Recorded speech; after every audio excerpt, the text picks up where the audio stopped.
Three. Hi, Rod Fleming in the Philippines here, and how are you all doing? Yet again, thank you very much. I really mean this for all those who are supporting us already. I've made some changes to our Patreon tiers, and we will be introducing merchandise. And there will be freebie giveaways, believe it or not. We're going to do everything we can to keep this channel alive, but really, please subscribe. Give us a little something. I mean, even $1 a month, that'll do, that'll help. You can do it through PayPal, it's easy, just send a small amount of money, whatever's in your pocket. It's easy. I put a lot of effort in these videos, it's good quality stuff. So, it's worth something, right? I'm not begging, this is worth something. And the fact is, I want to be able to give it to you. I want to be able to give you this information. So please support us. Patreon, PayPal, Buy Me a Coffee, Ko-Fi, use the GoFundMe, whatever. All of these are available. Please help. Just sustain the channel and we'll keep giving you good stuff. And it won't just all be about trans. I'm going to be starting, I'm not quite sure whether it'll be all new channels or some will be playlists, and still researching the pros and cons there, but there will be much more new material. So, today, we already started on this channel, so we'll continue with a series on Civilisation. And we've covered most of the really early basics. Now, something that needs to be understood when we're talking about Civilisation is that humans at one point actually nearly died out. And the reason for that was a vast supervolcano at a volcano called Toba, which is in Indonesia now.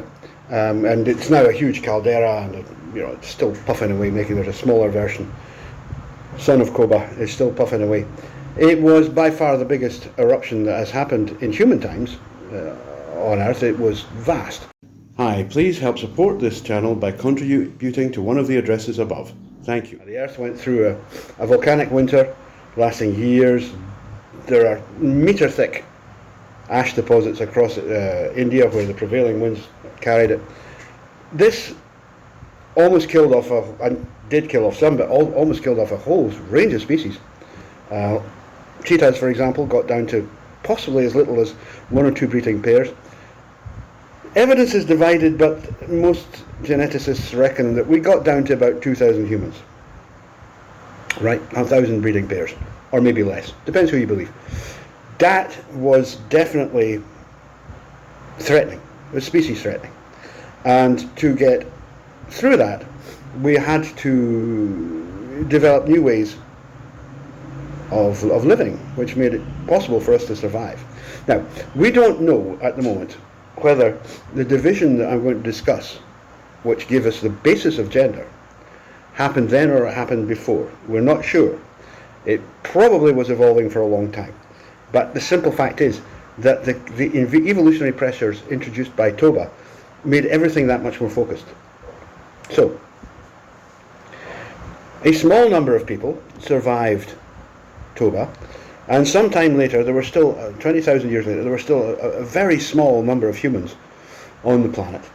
And a small number of those left, humans, when I say humans here, I'm talking about Homo sapiens sapiens, that's us, right, modern humans. A very small number of them, possibly 200 or less, that would be about typical for a tribe size, left Africa. There's debate about which route they took. They might have gone through the Gates of Grief, or they might have gone up through the Levant. It doesn't really matter. They left and they began to populate the rest of the world. Now, at some point, and we don't know when, they really began to specialize. Humans have always been generalists, right? That's one of our keys to our success. We are very good at exploiting different environmental conditions because we are actually extremely versatile. But we did start to divide the way we lived.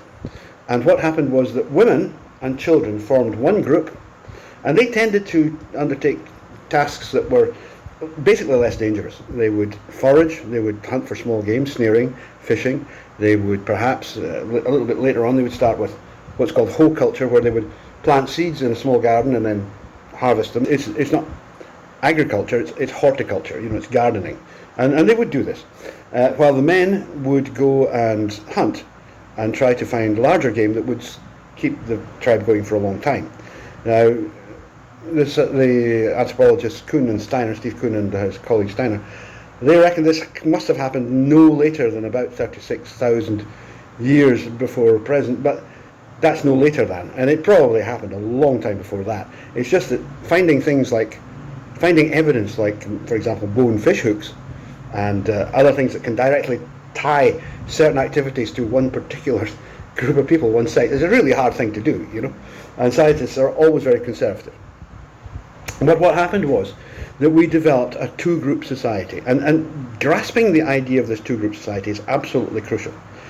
Once you've got this, you can start to understand not only traditional societies but also modern societies, because the rules are always the same. Now, one group I tend to call the away group, is what I use it from. They have been called in the past the men group.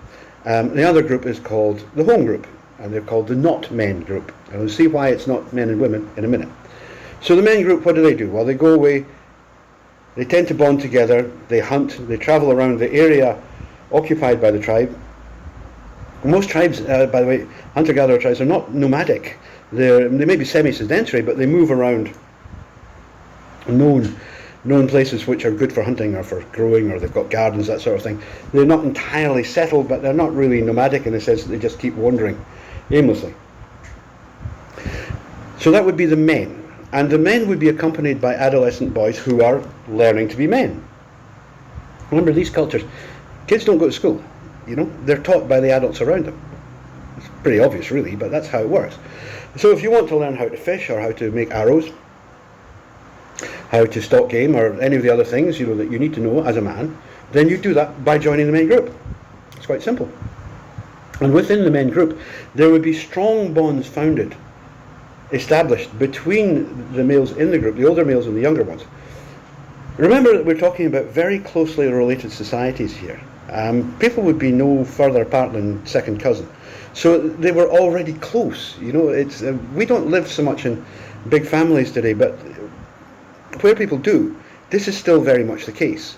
So it's not a problem. You've got this kid here who's your nephew but one, and so you'll teach him how to string an arrow, you'll make an arrow, string a bow, that sort of thing, because he's related to you. And one of the things that humans do, all animals do, is that we tend to protect those who are genetically close to us.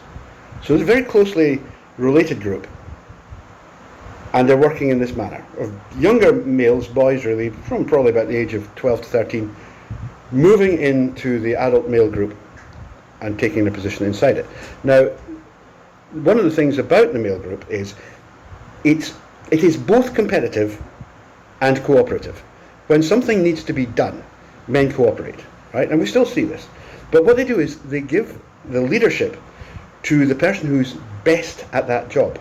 It's not like, you've got a particular rank, so you're in charge. It's like, well, you're really good at fixing cylinder heads, so, I need my cylinder head fixed. You take control, and I'll just follow you. You tell me what to do, and I'll that'll be fine. That's how men work. And if you've ever, a lot of people don't actually do work these days, but if you actually do actual work, which means doing stuff which makes you sweat, you'll find that men still do this. This is exactly how they work. You work offshore for a while, you work on ships or on oil rigs, and you'll find that men dealing with an unforeseen problem, that's how they work. They'll go, well, one of them will come forward with an idea and say, look, I think that if we did that would probably fix it. And the rest will go, okay, that sounds like a good idea. You just tell us what to do. Right? And that's how men cooperate, okay? But they also compete. Men have a very strong competitive instinct, which is healthy. It helps to weed out the weaker ones. It's not a question of being nasty towards them, but why are so many field sports actually male, in essence? Well, it's because they were invented by men, because men like to compete. It's part of the fun. It's part of they go from roughhousing as kids up to competing as men. They like to be the best shot, or they like to be the best at fishing. It's same thing. Now, the other group, the not men group, or the home group, is actually in many ways more interesting. This is centered around women and children, right? And the function of this group is to protect the children, right? Now remember, in early societies there was no marriage. As far as we know, most of these didn't have strict marriage protocols, so they had a thing called paterno paternity, right, where everybody saw himself as every child's father. Every male saw himself as every child's father, And so it's a very strongly, closely related group. But the whole point of the entire society is to protect the children, and so allow the tribe to carry on, allow the group to carry on. So you've got the home group, which is centered on mothers and children, right? And in charge of it are the grandmothers, because they're experienced, they know what they're doing. Under them will be their daughters, who maybe already start to have children, right? That's what makes the first rank the Lolas, the grandmothers. And they become the lieutenants, right? So they're basically acting, they're not acting for, but they're doing as they're told by their mums, basically, to be quite honest with you. That's how it works. And you will see these divisions in society across the entire world. If you just go and look in the Philippines, go to Thailand, go to Cambodia, go to Africa, you will see this happening. It's happening right now. Now, the male group, the away group, the hunter group, the men group, is patriarchal, right? It's run by men, and it's run on the basis of men's ability. So what is it? It is in fact a fraternal meritocracy, right? They're all brothers, right? They're all very closely related, but they're interested in who's best at anything, any particular thing. And because you're best at one job doesn't mean you're best at the other. And within the men group, and you'll see this happening, authority will change depending what they're actually doing. Somebody who is a great hunter might not be just that great at building dams. So you get the good dam builder to lead the pack. It's just practical. And I think that's perhaps what sums up the away group more than anything else. It's practical. The home group, however, isn't like that. The home group does not do any defending. They do hunt, yes, we certainly know that. We know that the women hunt, forage, hunt small game. They plant, they grow gardens, they do that sort of thing. But they keep close to a nucleus. Now this might be fixed, it might be one place, or it might possibly be, just the group moving. The group moves from place to place, but they're all together. And in this group, the not men or home group, you have obviously the women and the mothers, the grandmothers, the children, any child who's prior to puberty, and any boy who's not old enough to go and join the away group of men and older boys. You also have those males who can't join the away group. Now, why would that be? Well, there are a number of reasons why that could be. One is that they got injured. They've become badly injured, perhaps in a hunting accident, and they simply can't take part in the daily activities of the men group. They might join the men group in the evening when they socialise, but they're not actually fit enough to go out and do anything. So they will tend to stay around the home space, where there will be sort of, on guard defenders and helping with any heavy stuff that's around the place.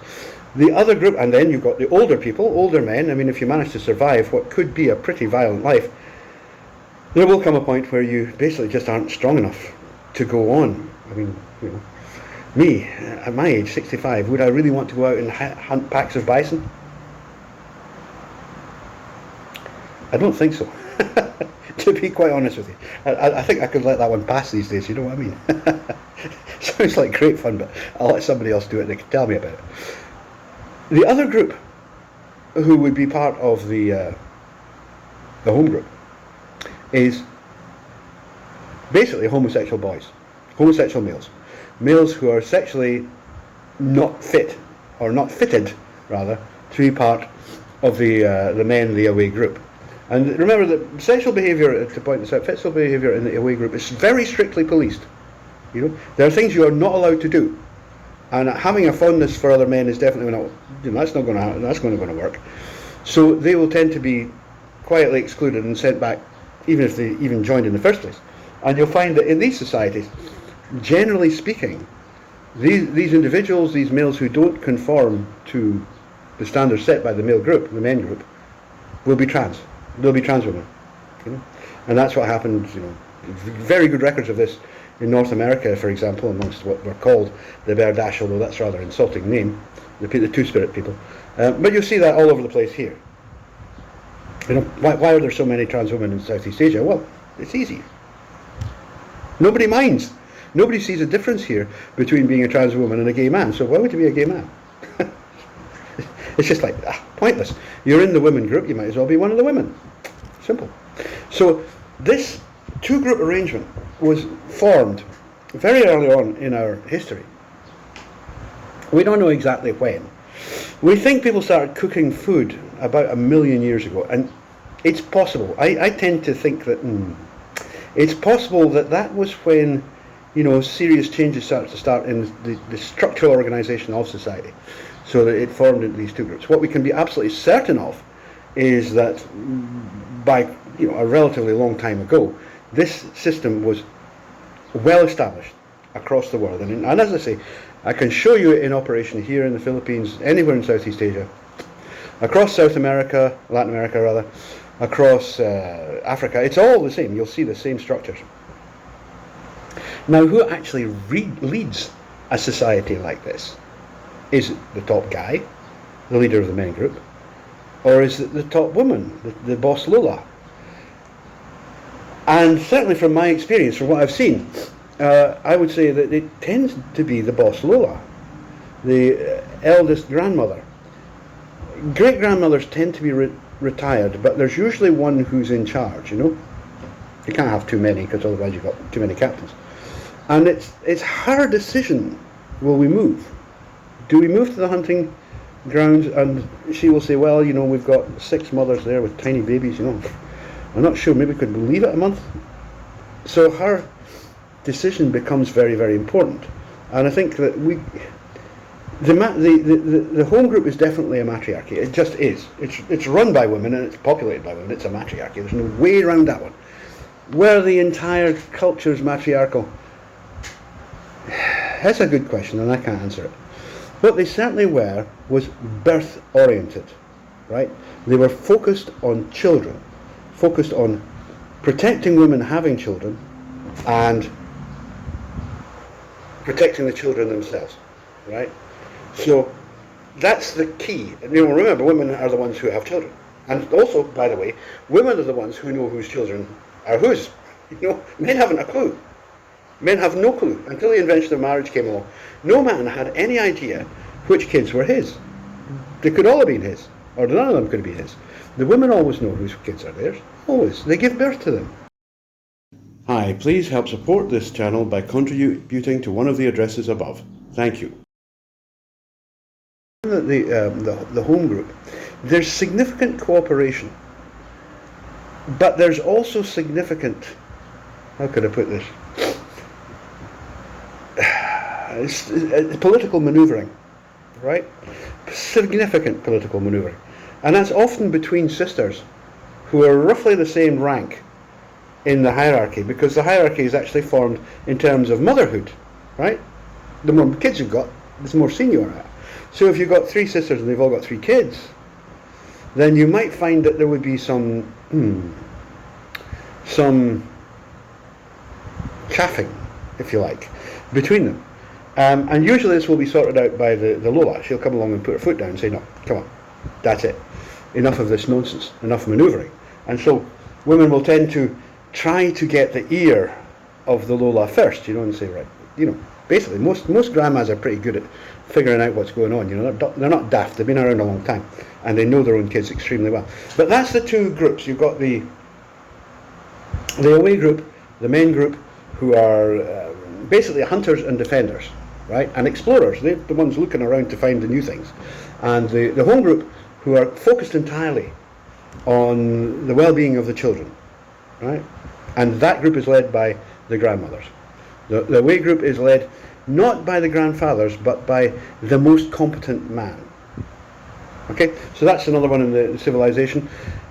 You will see in the future how, when we began to live in large communities, because that works all the time when you've got small communities of 200, 300, 400 people, which tend to break down into clans anyway. When we're talking about super communities of cities, things start to break down, but we'll look at that in another edition. But there you are. I want to introduce this concept. I want you to remember it. The two groups, men or the away group, home or the women group, the not men group rather, not men, because there's more than just women in it. Okay, so that's enough for just now. 20 minutes. See you later. Bye bye. Hi, please help support this channel by contributing to one of the addresses above. Thank you.